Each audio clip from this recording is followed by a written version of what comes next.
လောက်ပါမြတ်ကောနေလား အမမင်းဒီမှာဘာလုပ်နေ ဟောလို့ရမှာလေအကျုပ်ကောင်ပါလေ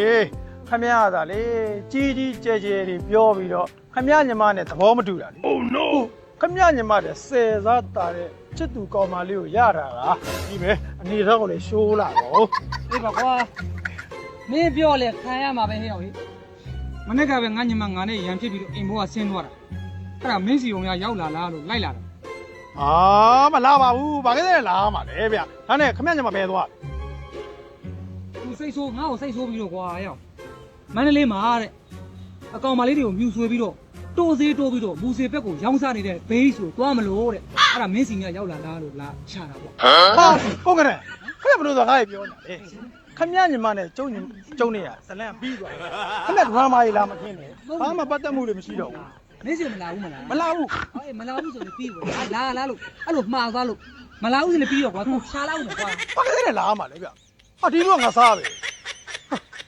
တဲ့ ဘာတဲ့လဲ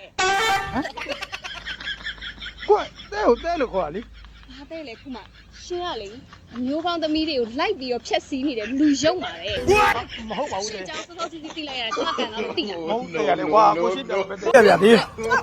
ကဲတော့ရှင်ကဲတော့အောင် အော်နဲ့လေရှစ်အာပြောပြောပြော ဒီလိုရှာဟုတ်လေအစရငါကြည့်တယ်အပြင်ကအခုကမင်းကလူရောက်မှာပဲကွာ